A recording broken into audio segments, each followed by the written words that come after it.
ब्राह्मण समाज में जन्म लिए हैं ऐसे ही महानायक और महानायिकाओं को तथा आज इस कार्यक्रम में सभा कर रहे बड़ी राम प्रकाश बौल जी, किशोरी लाल जी, बंद करो तब तो हुई छोटे लाल जी, बताइए बंद करो, राकेश बौल जी, मोहन जी, हरिप्रसाद जी, मीना बौल जी, सुजाता बौल जी, महादीन जी, जगजीवन प्रसाद जी, जगदीश बौल जी तथा तमाम उपस्थित दूर दराज से आए हुए सभी क्रांतिकारी ज्ञानी मित्रों को मैं इस बाबा साहब के 135वें जन्मोत्सव की बहुत बहुत बधाई और मंगल कामनाएं देता हूँ।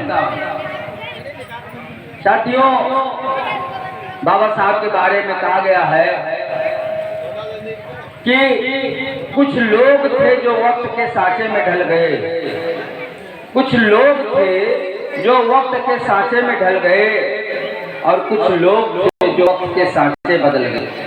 तो बाबा साहब वक्त के सांचे में ढलने का काम नहीं किया, बल्कि वक्त के सांचे भी बदलने का काम किया। दूसरी बात कि जो बाबा साहब के अंदर विल पावर की इच्छा शक्ति थी, वो इच्छा शक्ति किसी भी व्यक्ति के अंदर हो सकती थी। अगर वो इच्छा शक्ति और भी लोगों के अंदर होती तो शायद देश का नक्शा कुछ और होता।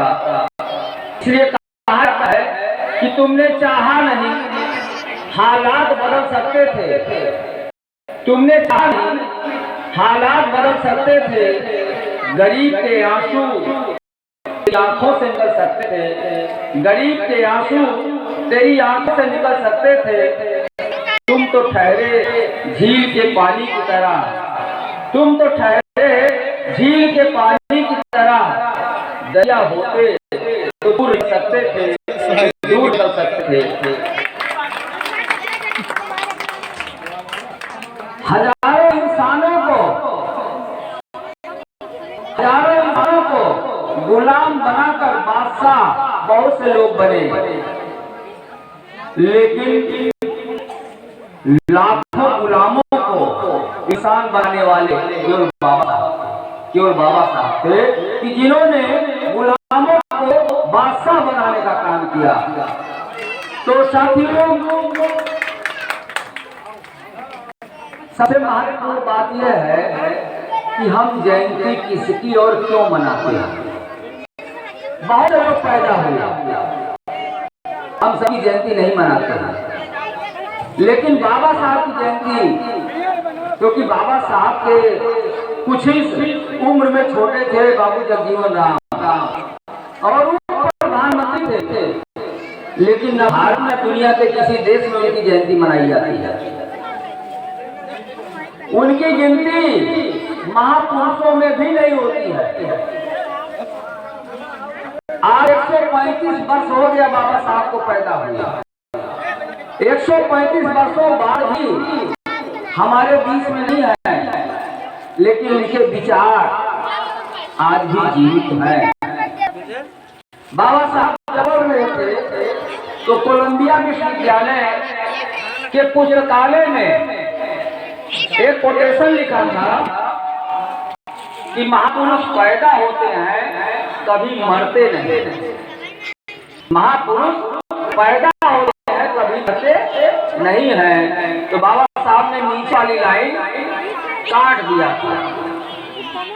जब नीचे वाली लाइन काट दिया तो कोलंबिया विश्वविद्यालय के प्रशासक ने बाबा साहब को नोटिस भेजा कि आपको जवाब देना पड़ेगा, आपने इस लाइन को क्यों काटा, और अगर आप जवाब नहीं देंगे तो आपको विश्वविद्यालय से निष्कासित कर दिया जाएगा। तो वहां पर हजारों की संख्या में बाबा साहब के उस उत्तर सुनने के लिए लोग आए थे कि जिसमें बाबा साहब ने नीचे वाली लाइन काट दिया था कि महापुरुष कभी मरते नहीं। तो बाबा साहब ने कहा कि महापुरुष पैदा होते हैं, ये बात सही है, लेकिन महापुरुष मरते कब हैं। महापुरुष कब मर जाते हैं जब उनके विचारों का प्रचार प्रसार बंद हो जाता है, तो महापुरुष मर जाते हैं। और जिनके विचारों का प्रचार प्रसार होता रहता है वो महापुरुष जिंदा रहते हैं। इसलिए मैंने नीचे वाली लाइन काटी है कि अगर महापुरुषों के विचारों का प्रचार प्रसार नहीं किया जाएगा तो वो मर जाएंगे। तो बाबा साहब के विचारों का प्रचार प्रसार करने के लिए हम क्या मनाते हैं? जयंती मनाते हैं। उन्होंने अपने जीवन में क्या क्या किया और उससे हमें क्या सबक लेना चाहिए। जयंती मनाने का उद्देश्य है कि हम केवल फोटो के सामने मोमबत्ती अगरबत्ती जलाकर फूल और माला चढ़ा दें, गले में माला और विचारों का ताला ये नहीं चाहिए। बाबा साहब ने अपने जीवन में 3 उद्देश्य बनाया था। 3 उद्देश्य कि हमारे जीवन का उद्देश्य क्या है। वो उद्देश्य हम सब के लिए हमेशा प्रेरणा देता रहेगा। कौन कौन सा उद्देश्य था? पहला उद्देश्य था उनका कि जिस समाज में हम पैदा हुए हैं उस समाज के प्रति हमारा दायित्व क्या है। जैसे हम जिस परिवार में पैदा होते हैं, जिस समाज में पैदा होते हैं, उसके प्रति हमारा दायित्व क्या है। तो बाबा साहब ने कहा कि जिस समाज में हम पैदा हुए हैं वो समाज अपमानित समाज है, वो समाज अधिकार वंचित है। इसलिए उस समाज को सम्मानित कराना है और अधिकारों से युक्त कराना है। अपमानित समाज को सम्मानित बनाना है और अधिकार विहीन समाज को अधिकार दिलाना है। तो बाबा साहब ने कैसा संघर्ष किया ये भारत नहीं पूरी दुनिया के लोग जानते हैं। जो लोग पढ़ने को नहीं पाते थे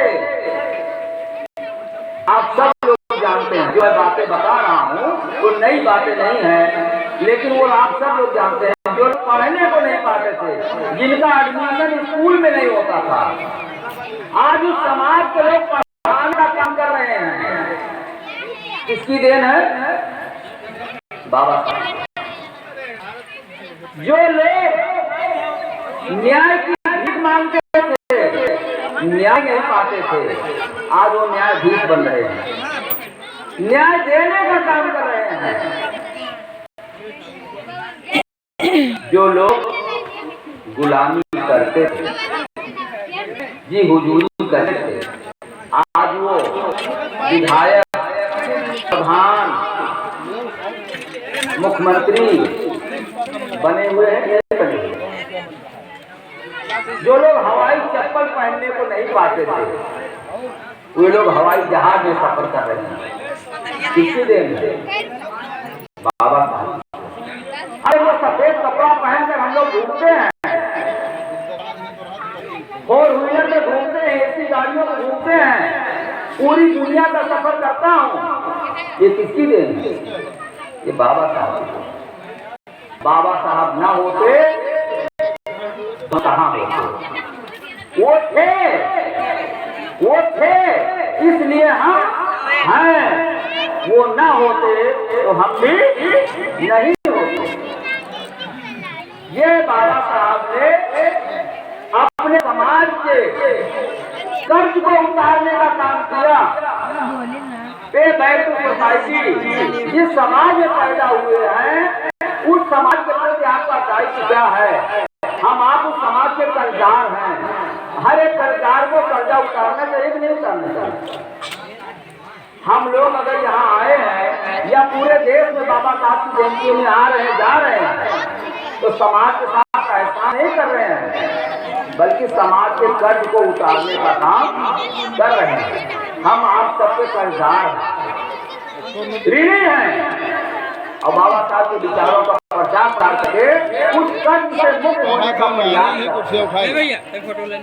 ये बाबा साहब के जीवन का पहला दायित्व था कि जिस समाज में पैदा हुए वो समाज कैसा था?